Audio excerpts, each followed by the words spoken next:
Radiant team ban. Yeah, that was totally not the right button to press. It's okay though, guys. Welcome back to the SLI League Invitational number 4. Again, it always seems like there's a ton of these, not just 4 of them.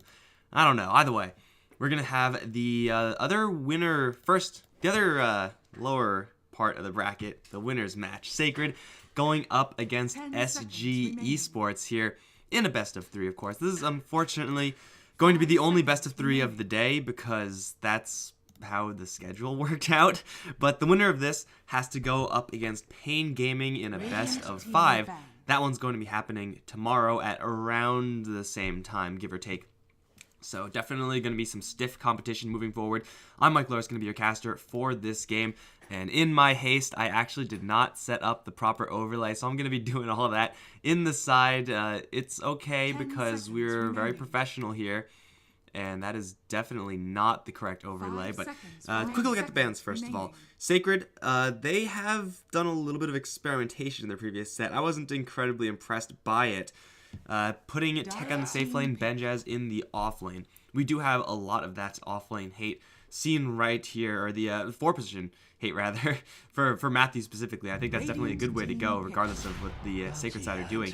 Night Stalker and Clockwork, and to some degree the Tusk as well, but we do have that issue with, not issue, it's not an issue necessarily, it's, yeah, the swap up here between Benjaz and Tekka, which I'm not sure is going to be the best thing in the world moving forward. They're definitely still kind of getting it together a little bit, so we'll see if they're able to do something substantial this time.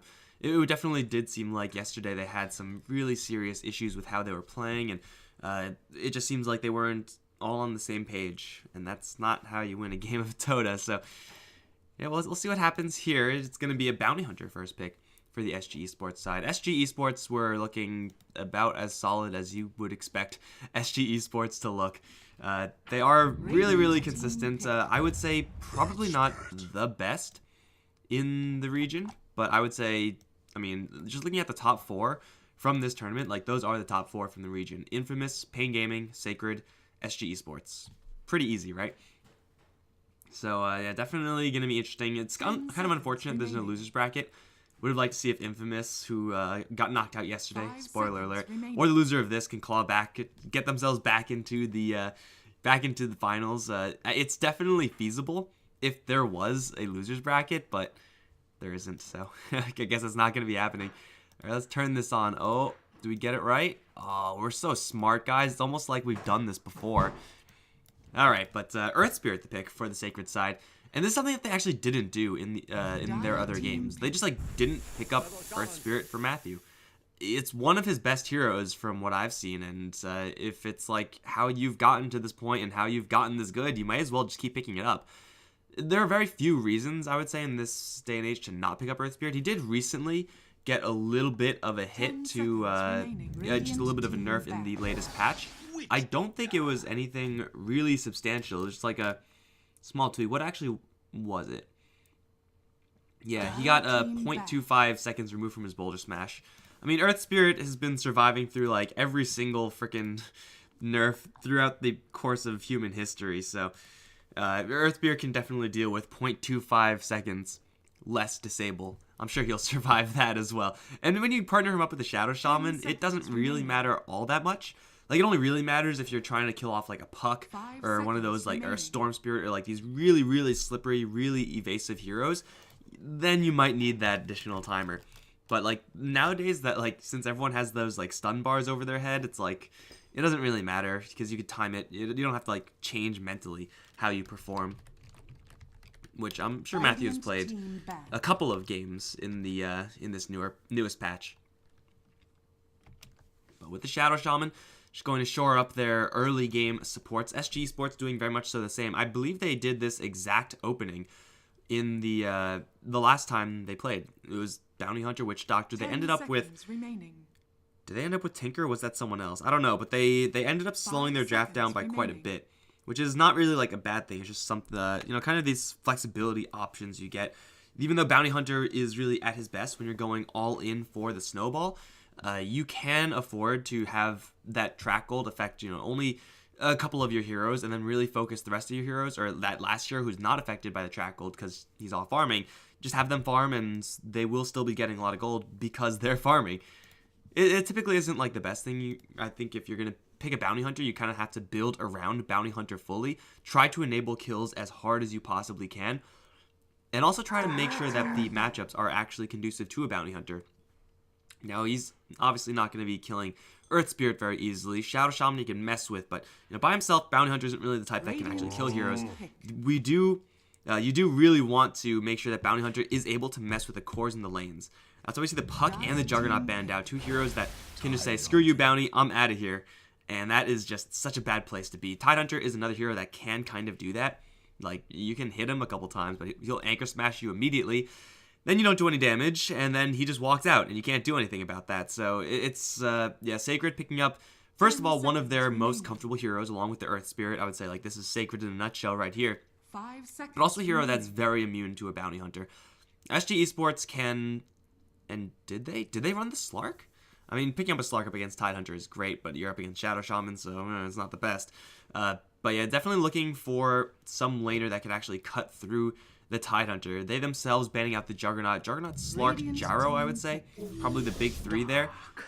I feel like they did this yesterday. I mean, I casted a ton yesterday, so I'm not really sure. It's all kind of melding together in my brain, but I'm pretty sure this happened.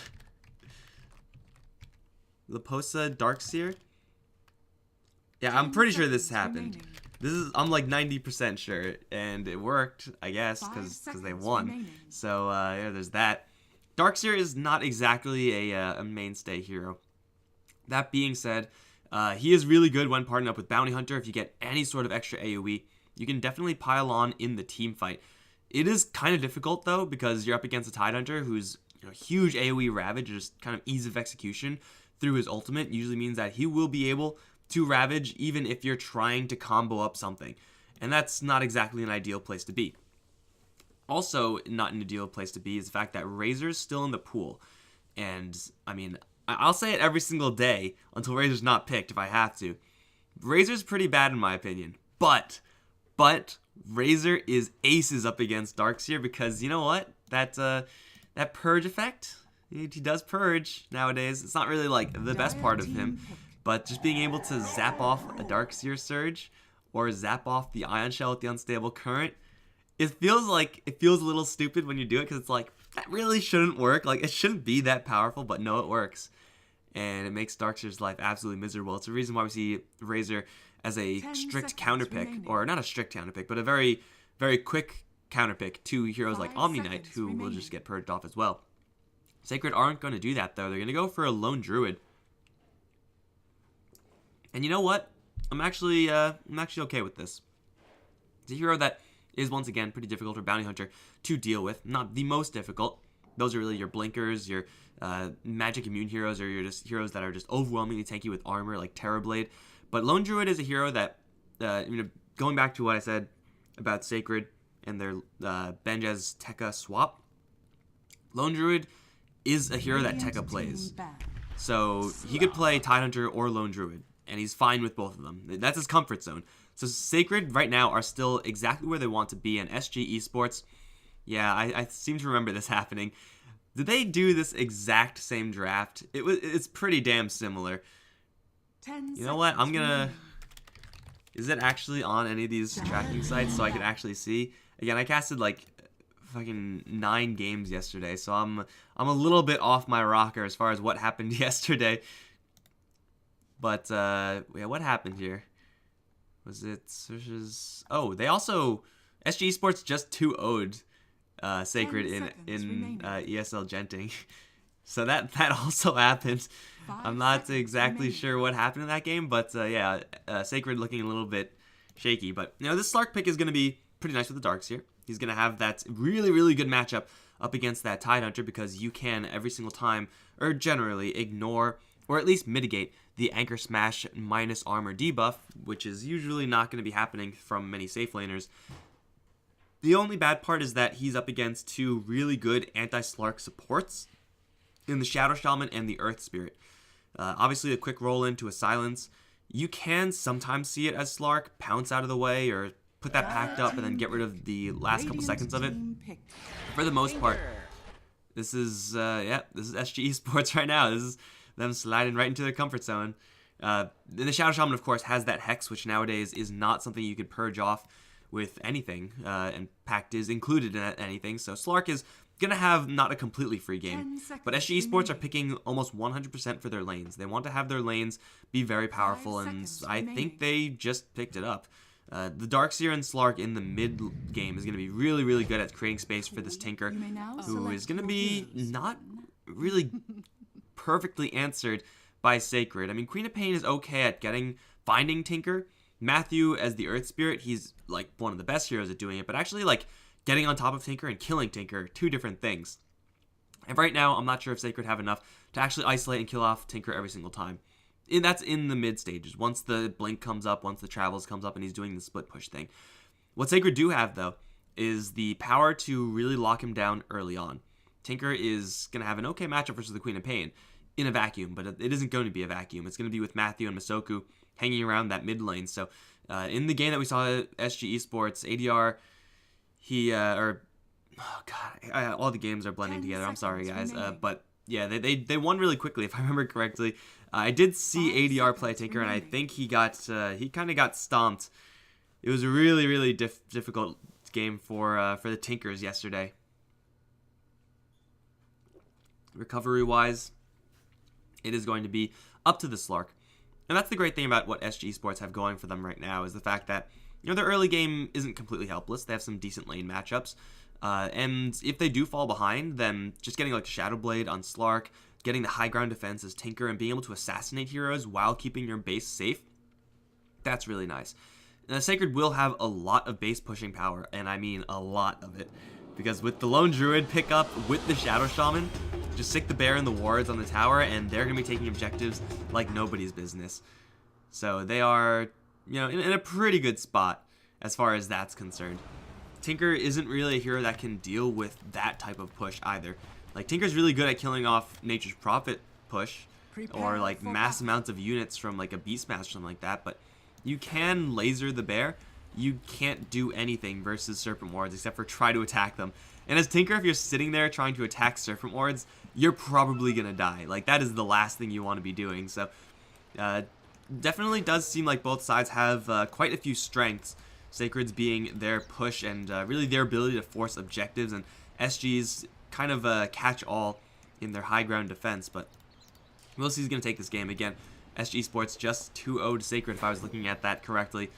We're going to see who's going to be playing well. We got Costa on the Slark going up towards top lane. He wants to see that Tidehunter, and I think he didn't quite see the Tidehunter, but we'll maybe see it eventually. Bardinho is on the Witch Doctor, got ADR, the Tinker. Posa is on the Darkseer, and Sneaky Theo is going to be spotting things out as the Bounty Hunter. He'll see everyone, and these heroes are way too much for him to deal with. One Sentry Ward here as well, so don't really want to go for that. Matthew is on his Earth Spirit. This dude is insane on this hero. Masoku is playing the Shadow Shaman, got Benjaz playing the Tidehunter, Leo style on that Quap, and Tekka is on the Lone Druid. Again, I really like this Lone Druid pickup because Tekka has played this a lot from the off lane. Playing Lone Druid from the off lane is not that different from playing it from the safe lane. You just get more money in the safe lane. Oh, Theo's gonna jack the Bounty Rune. Doesn't matter, it's still a 2-2, so everyone's happy, I guess. Except for Leo style. He's actually gonna take quite a bit of damage here. Bounty Hunter has 6 armor. You don't really want it to get into a fist fight up against the Bounty Hunter if you can help it.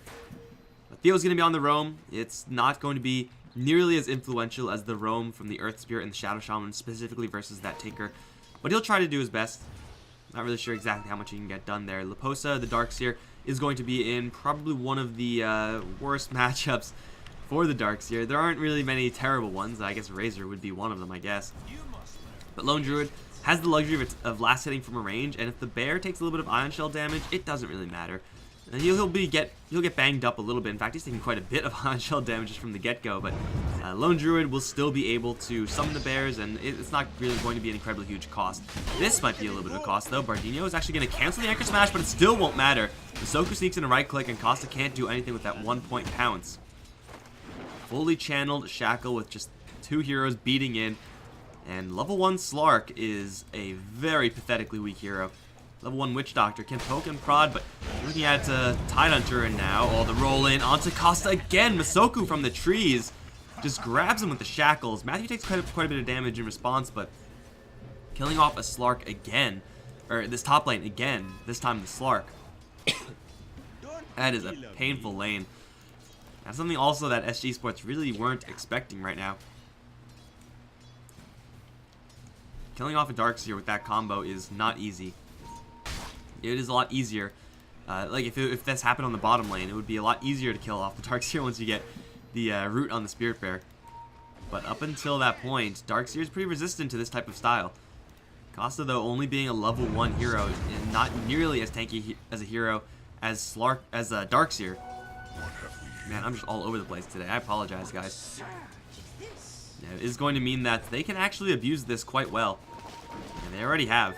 If they continue to land these shackles, it's going to be just free damage on the Slark. It probably isn't going to be a kill every single time, but you don't have to look for kills every single time. Sometimes you just need to trade damage and get really cost-effective engagements. Leo style is going to get blasted down. The nuke damage is huge. He just levels up Blink, but Theo comes in with the Janata double damage, plus the laser, which is level 2, and Leo style gets obliterated in one shot, one punch. That was insane. They are definitely going to need that. Getting this Tinker a nice safe lane. Leo style, oof. Thinking about blinking. He takes another shot while he's messing around there. He's still going to salve up, and I think that's going to still bring him to full. But, man, that double damage does quite a bit of work up against the Queen of Pain, though this roll in might do a little bit of work versus ADR. He's going to avoid it. It was just a little bit too far from Matthew. That otherwise probably would have been a kill. Just blink forward, Shadow Strike, ADR. He can blind one of these heroes, but the other one is definitely going to have enough right-click damage to get the kill if they actually wanted it.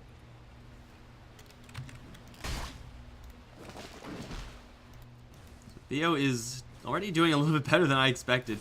Again, killing off a lone druid is not easy, even as sentry wards for himself. Killing off Quap is damn near impossible, but is still able to make it happen regardless, so that is very, very impressive. Matthew's already gotten his hands bloody a little bit. Courier shield. Is this just called shield? It's just called shield. I thought there was some sort of additional adjective to that shield, like divine shield or something like that. Or holy shield, or guardian angel shield. No, it's just shield. It is just shield. Which I guess is pretty simple, pretty elegant. They're still just applying so much pressure to this top lane. Tidehunter level 3. The Slark is level 3 as well. Theo's just going to walk in and jack the runes. Hit Matthew a couple times as well. His regen is immediately going to get canceled. Cask is going to be chucked out. ADR has level 2 laser. He's going to get stunned up by the rolling boulder. Still the laser lands. And Theo actually picks up the kill with Orb of Venom, it looked like. Would have otherwise died to the Maledict. Leo style take a lot of damage here as well. They just randomly happen into an Earth Spirit. Kill him off in a flash. And this mid lane is actually going really, really well for SG Esports. Bottom lane, it's pretty much a wash. Tekka has the bear, and he has a stout shield, so even though Leposa is cutting the creep waves and whatnot, oh, ADR, oh, no, never mind about it being a wash. He's going to march one more time, but the dot from the Shadow Strike will kill him off in the end. So yeah, both the bottom lane heroes, oh, Radiant's Courier is going to get picked off. Did he get the Hand of Midas? Okay, he got the Hand of Midas. There's no Courier hotkeys anymore because Valve ruined it. Can I even press this button for Courier? That's purchase. I can't actually select the Courier down there. God damn it, Valve. So they did get the Radiant Courier finally. I assume it was Theo's doing. But yeah, both the Darkseer and the Lone Druid are able to cut each other's waves and kind of just handle that by themselves. So it's pretty much going to be a free farm wash down there. This top lane, though, Costa is getting absolutely stomped. The Tidehunter is getting free CS, 30 CS over the 9 of the Slark. This is the textbook definition of an effective offensive tri-lane. Not your most common offensive tri-lane. It is kind of dissolved at this point. It's more like a dual lane, but still, they are able to keep this Slark completely out of the game. They're going to jump in, try to go for Masoku, but Costa is almost going to get straight died with stick charges. Will keep him up, and now ADR is going to come in, and Costa will survive. They turn around for Benchets as well. The Ion Shell damage, tick, tick, tick, from the bottom lane. Theo is going to grab that kill. He is going to, unfortunately, not get the bounty rune, but you know what? He gets a kill, so I'm pretty sure he's going to be okay with that. That is such a big pickup for SG Esports. I mean, you kill off 2 heroes like that, you're always going to be pretty happy. You have the Slark and the Bounty Hunter. 2 heroes that really need that gold to accelerate themselves. Be involved in those kills, especially when Slark is this far behind. Pretty much doesn't get much better than that. He's level 4, 6 minutes in. Theo's experience rate is really, really high right now. They are going to have a little bit of an issue up towards top. Cask is going to bounce through. Back into Benji. Soko as well, taking a lot of damage. We'll get KS'd by Theo, but hey, it doesn't matter. A kill's a kill. In the meantime, though, perhaps the more relevant kill is the fact that they went in once again for the Tinker. Does have level 3 March, level 2 Laser. And I mean, I guess that's the most defensive build you can have as a Tinker, but still, that ability to roll in and just annihilate with the Queen of Pain, not much that just a Tinker can do. And hell, if Theo was there, maybe they make it a 1-for-1 trade, but it can't be everywhere at once. So if Sacred are able to keep shutting down this Slark, who's constantly pressure his farm, maybe without dying, and at the same time occasionally get it. Did that Maledict miss? It missed. Doesn't matter though, the damage from Gosta is huge with that level 3 pack. He is just gonna get clubbed down though, so not worth. And if they're able to constantly kill ADR as well, delay on that travels, that is gonna mean that Sacred will have such an easy time pushing once their level 6s come up. And once, I guess the Lone Druid's probably not level 6, but I mean, he's level 8 already, so he can push whenever he wants to. Once level 6 on the Shadow Shaman and the Tidehunter come up. Once you get those, you just put down the wards, have the Tidehunter chill right next to the wards. Like, let's say wards here, Tide here. It's like, yeah, do you guys actually want to come in and start killing these? You're going to get ravaged if you do. And that is not a good spot to be in. So SG really need to make sure that their Tinker or their Slark is able to get farmed. Honestly, the fact that Laposa is getting farmed, yeah, it's nice and everything, but it's not going to be winning them any engagements. Like, it's not a terribly huge deal. Theo versus Leo style. Ion Shell's there. Theo takes a lot of damage from that Shuriken. And the surge forward, Theo is really quick, but Leo style does have a invis piercing tool in that Scream. And Theo takes a lot of damage from that. He'll back off, but man, he already has Arcane Boots.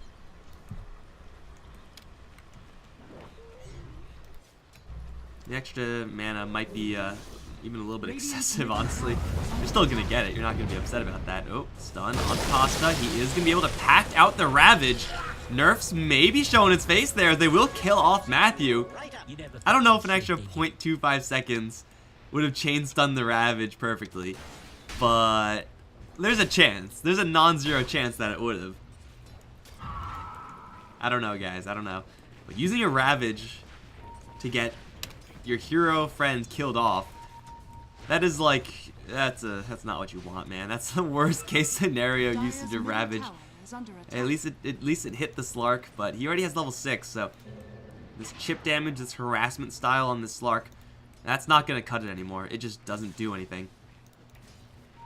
Theo did see the Earth Spirit TP in, and you see an Earth Spirit at this stage, you definitely check his inventory. If you are unable to do so, you assume that he has detection, and, well, he does, because it's Earth Spirit. Leo Style has a Scream and a Sonic Wave that can instantly get Theo. Leo Style is going to have so much power here, and ADR is already pretty weak. Theo does not want to line up with ADR, because that just means the Sonic Wave will just hit them both. Oh, definitely flirting with death there. ADR is going to probably have to retreat to the jungle and just start spamming out those marches and just jungle his way to the travels. They're not too far away, 1,400 gold, so he should be able to get them at a reasonable timing. Bardino, Ward, is going to be spotting everyone right now, and there's a lone druid here. I think it might be more influential than the Darkseer. Silence goes off from the Witch Doctor. Kick is there as well. It's going to clip onto Laposa, but Matthew, his roll, doesn't do anything for him. Even a Satyr that's dominated by Laposa getting in there. This is the build that he went for last time in that 15-minute game that they stomped in. He went for Helm of the Dominator, and it was really hard to see what it did because they were just stomping so hard. Like, you couldn't even see, like, it being used relevantly. Like, occasionally you'd see a creep wander in, but the fight would be over by then. Still, this seems to be his preferred build. It's really nice to have the, first of all, the ability to just have an Ion Shell creep run at the opponent. If it's someone like a Troll or a Centaur, you could surge it in with the Ion Shell, and you could actually do some pretty serious damage there. Not to mention the fact that, hey, you have a little bit of an aura. It's probably still like an inferior aura effect compared to like a mechanism, which he still might go for into the Guardian Greaves, but hey, it's something. It's actually a non-zero amount of aura, and Darkseer is just all about that style. So I actually do like this quite a bit. I haven't seen anyone but Leposa play Darkseer recently, at least not to any degree of success, so I don't know if there are any real options there, but oh, the smoke. It would have been spotted anyway by this ward. But Theo is going to just blow the smoke anyway, so Shadow Shaman's still invisible, or smoked invisible. Is this actually invisible? I think it is technically invisibility. Sekka, though, wasn't looking too much at him. In a very safe lane, and that's going to mean fast Midas, even faster Radiance, man. 11, or let's say a 13-minute Radiance with the Hand of Midas.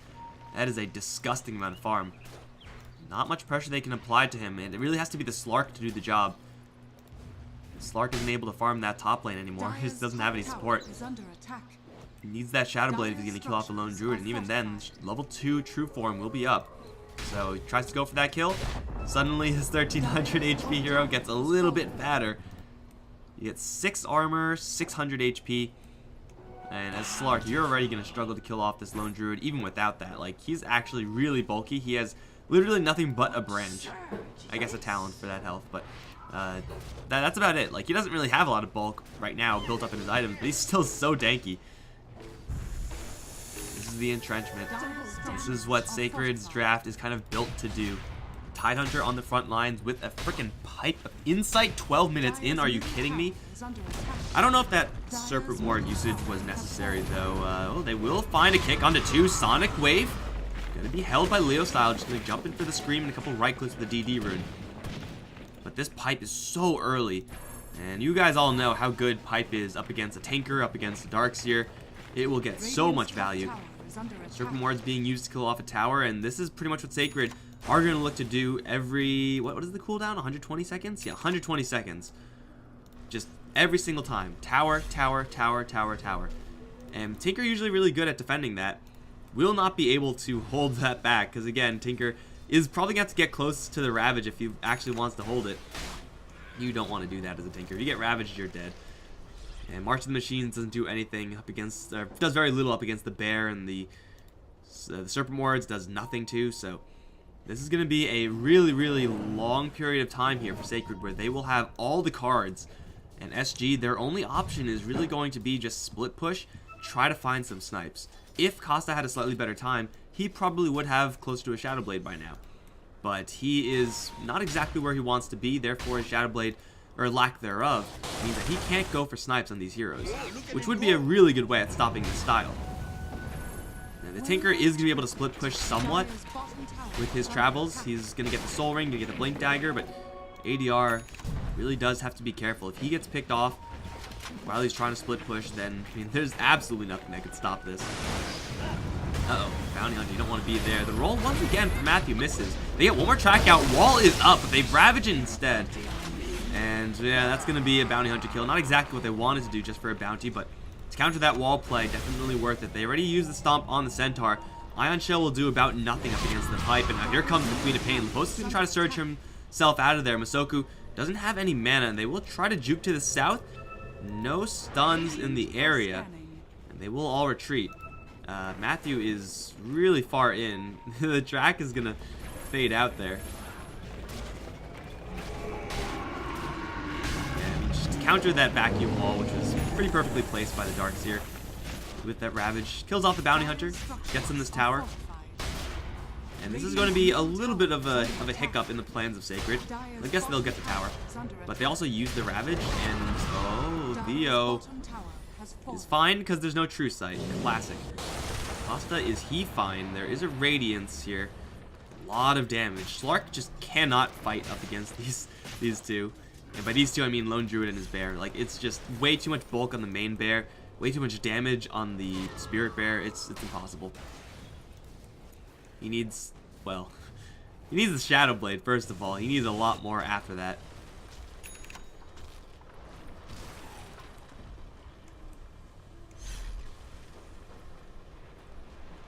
Yeah, a little bit of a hiccup here. They really would ideally, on this Tidehunter, threaten with Ravage, but never actually use it. It's down for another minute. Timing-wise, it's actually going to be almost exactly the same as the Serpent Wards, actually, so maybe it's not that much of a hiccup after all. They could do exactly what they've done to the Tier 2s. Or they can do it to the Roshan as well. It's all good. Ooh, Theo. Ooh. See an Earth Spirit roll into you like that when you're invis, you're like, oh shit, I tripped a sentry ward. No, he's fine. But yeah, they could go into Roshan and do that as well. What's the level looking at Shadow Shaman? He's only level 8. Not that much experience going his way thanks to the group up, but they will just go for the Rosh without Ravage for 20, without Serpent Wards. A little bit of a bold call perhaps, but SG Esports really don't have that much counter Rosh power here. I mean, Darkseer is great at countering this, but no one else really is. I guess Cask is like slightly better, but even then it's only slight. There's going to be a Ravage up now anyway, and Serpent Ward's going to be up right around the corner, so yeah, I think they could probably just push in without Serpent Wards onto a tier 2 tower. Onto maybe several tier 2 towers, just because they have the Aegis. Theo is spotted, dude. You're never going to get away with that. I mean, sometimes you gotta scout the Roshan pit, and sometimes literally the entire team is there.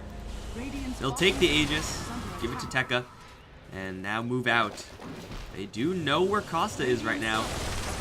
Though Leo Styles instead gonna go for the Posa. TP out. Savage Roar in range? No, it's just out of range. The tower is going to be held and can be denied here. Probably should just go ahead and do that, yeah.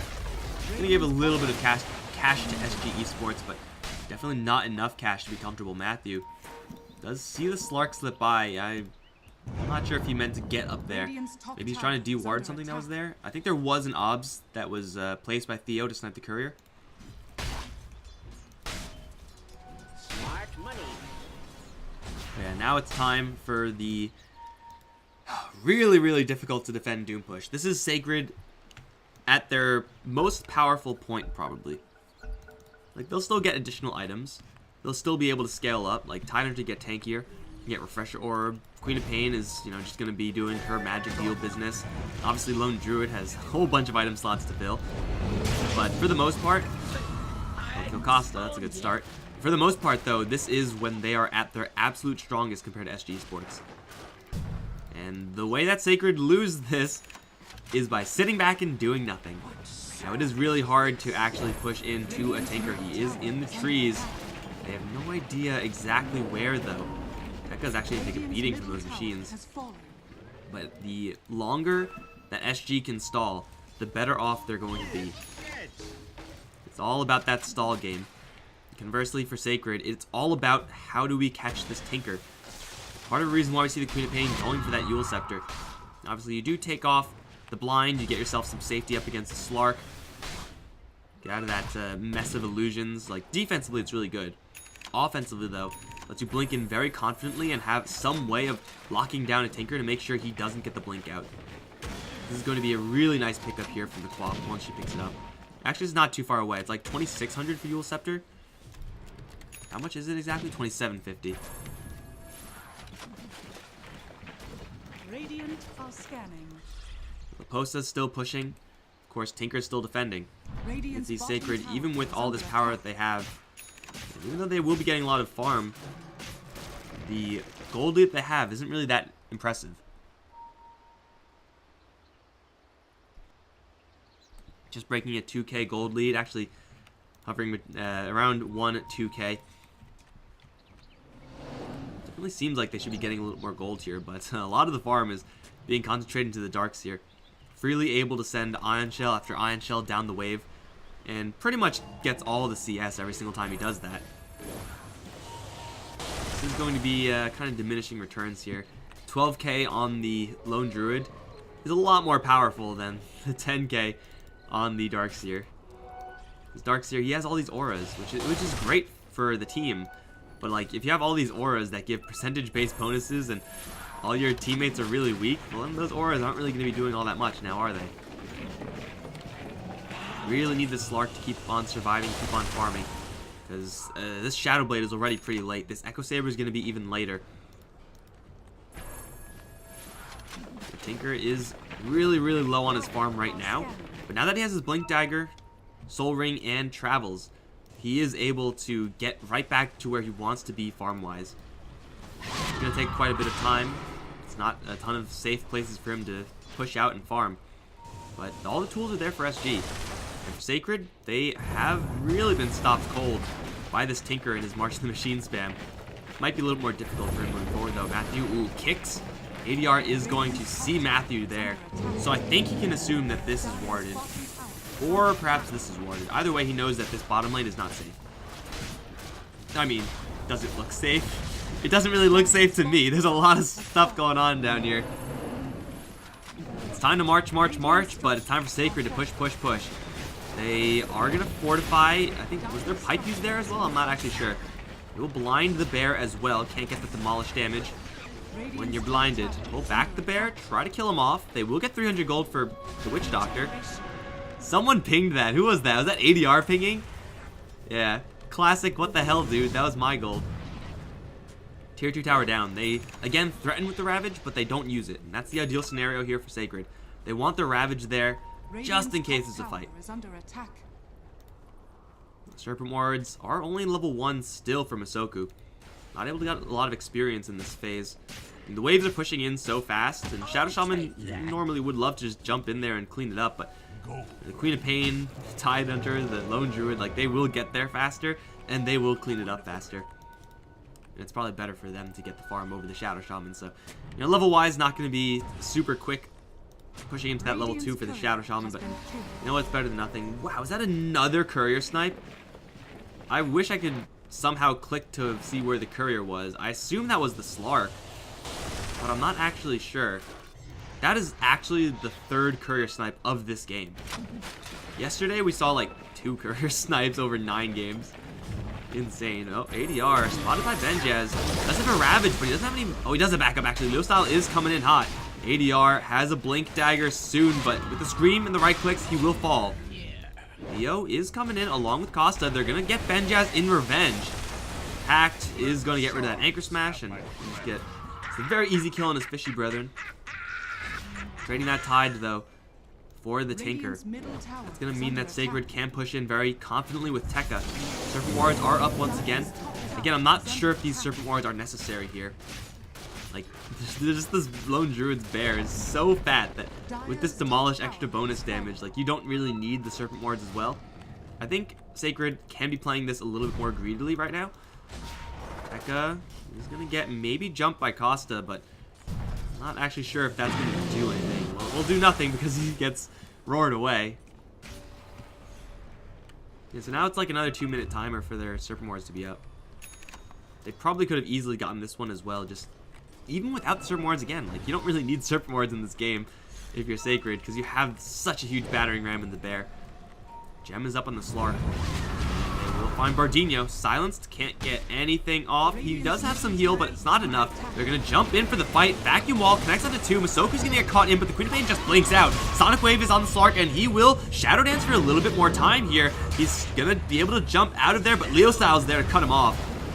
And a very brave move there from SG Esports, and by brave I mean foolish. There's definitely a fine line. Taking a fight here of all places, the reason they take that is because they know that the Ravage is down.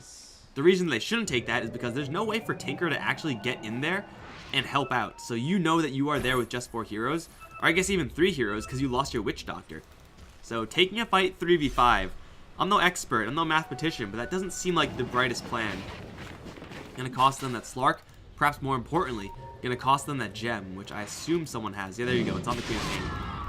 And is going to use it to kill off Bounty Hunter. Well, there you go. Immediate karma onto that play from SG Esports. The Bounty Hunter is gonna be pretty pissed about that one. The Slark as well. I mean, he will know when he's spotted, and that's something that Bounty Hunter doesn't have the luxury of, but still. Like, you don't really want to give a gem away in this particular game. You're working with so many invisibility heroes. Costa is surging forward.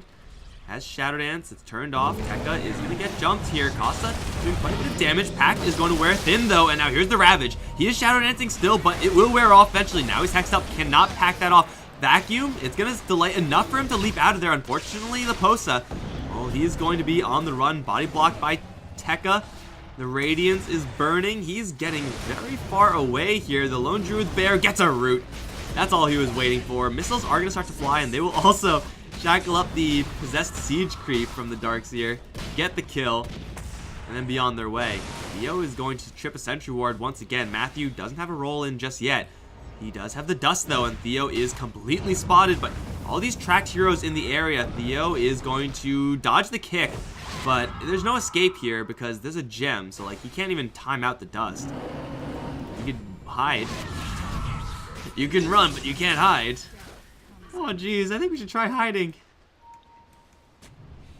Nope, that's gonna be SG once again overstepping their bounds. They do pull out the Ravage, but Serpent Ward's now optimally being used for the high ground push. That's how you do it. They'll pipe up with the barrier on the creeps. Bardino has a cask to throw out, and missile spam will be there, but once this fortification actually stops, then this tower is going down. With 5 seconds left, SG will have their full power by then. But the tower is already down, damage has been done.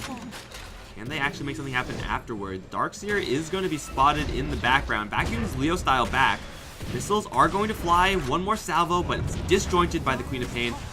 And Matthew is going to be chased down by the Mud Golems to give vision for the missiles.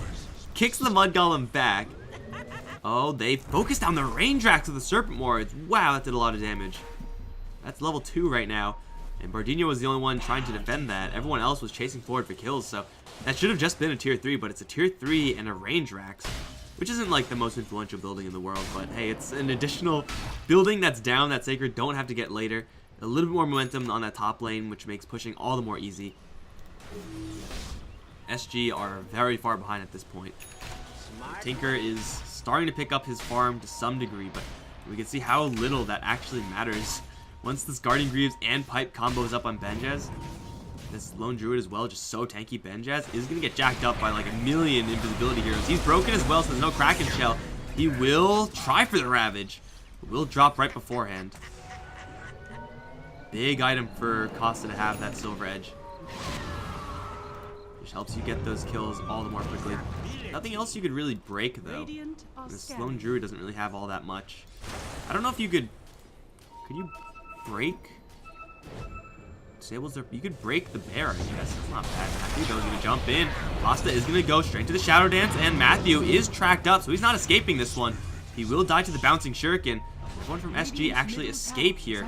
Lone Druid on the chase. Bardino's heal is going to make him break even up against that Radiance. Theo though does not have a heal, and Queen of Pain is all over him. Costa's gonna try to reinitiate with the Tinker coming in from the high ground. Lone Druid being focused down first thing. Cask gonna bounce through between him and the bear and the Queen of Pain now. She throws a Sonic Wave, but jumps out to the side. Off to the south though, Masoku is going to draw the attention away from the Quap.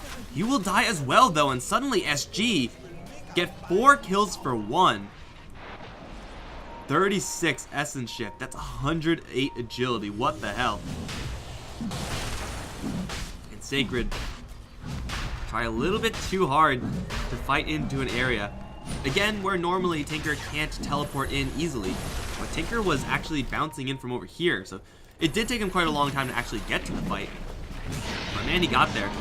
And at the end of the day, paralyzing Cask in this area like this where there are nothing but heroes, or I guess like hero units, let's call a Spirit Bear a hero unit, I think that's fair, then yeah, you're going to get perma-stunned. The fact that Slark was able to Shadow Dance, the fact that Slark now has an Aegis and a Blink Dagger, he is so much more difficult to kill off.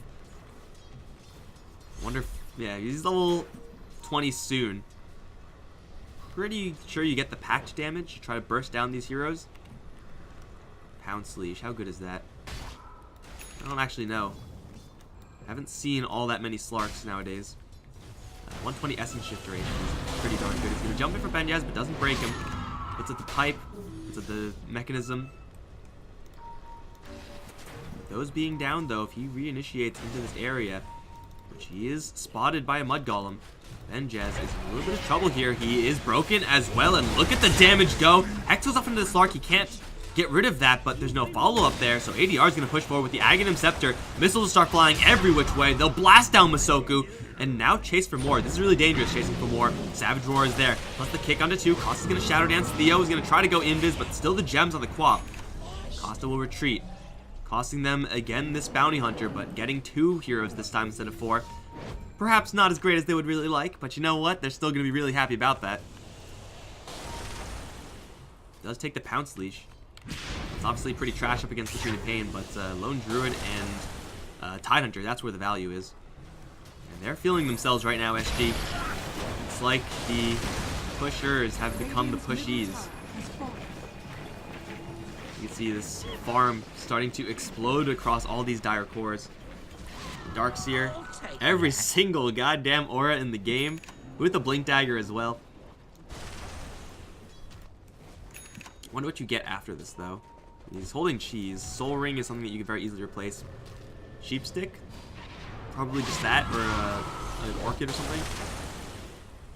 Some way to answer that Queen of Pain. Ooh, Shiva's Guard. That's not too bad either. It's actually only okay. The Lone Druid's only the real right clicker. Oh, Benjaz again!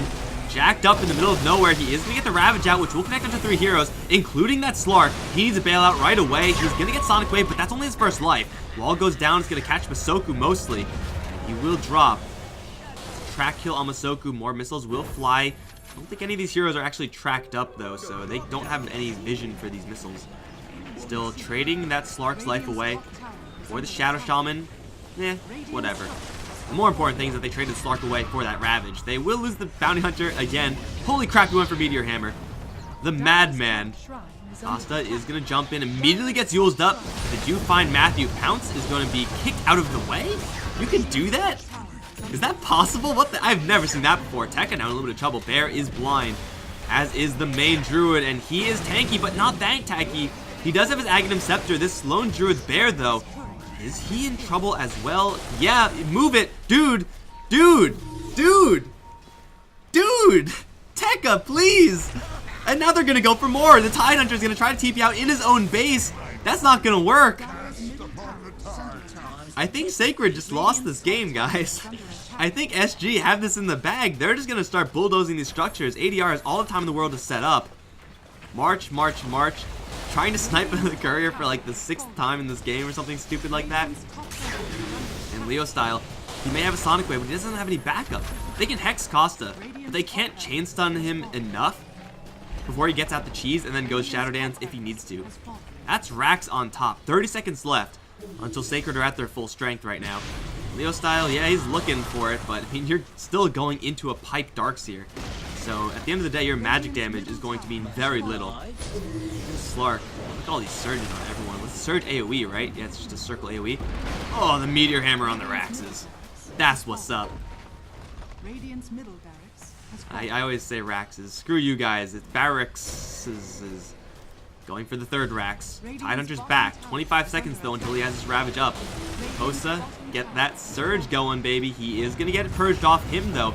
He's the one who's the tankiest. This Cost is going to jump in straight for Masoku. He does get some serious damage to the Slark with those Serpent Wards, but he's able to slip out. He also has the cheese. Vacuum back, no wall though from the Posa, as the Slark is going to jump right back in, goes for the Shadow Dance, still has the cheese. Again, focusing onto the Lone Druid. Look at the lasers, refract onto everybody, and the jump board, more lasers onto everybody. Double kill for Bardino of all heroes, and now they Hex the Spirit Bearer. They'll drop him, and Lone Druid is going to rage quit out of the game. Whew. Dude, SG Esports bringing it back. This is exact. I mean, not to toot my own horn or anything, but did I not call like exactly this in the draft? Like, Sacred will have all this ability to tempo push, just tower, non-stop push. But Sacred have that catch-all of the Tinker Defense. That Slark with the Invis, he can get those assassinations, and once that comes up, they can come back from a huge deficit. Dude, I called all that. I saw this game before. This is just a rerun, guys. The game is a rerun, the cast is live, and Sacred end up throwing away a gigantic lead. Once this Slark man got that Silver Edge, once he was powerful enough to go for snipes onto almost any given hero, dude, it was just over. It was just over. Sacred crumble. And I hope they don't tilt from that, because Sacred have had some questionable performances. Man, they were so good before Summit. What happened? What happened, Sacred? Get back to your old form. I loved watching that, Sacred. Guys, this is going to be the end of Game 1. SG Esports bring it back, and we're going to move straight on to Game 2. I'm Mike Loris. Don't go anywhere. Game 2 coming soon.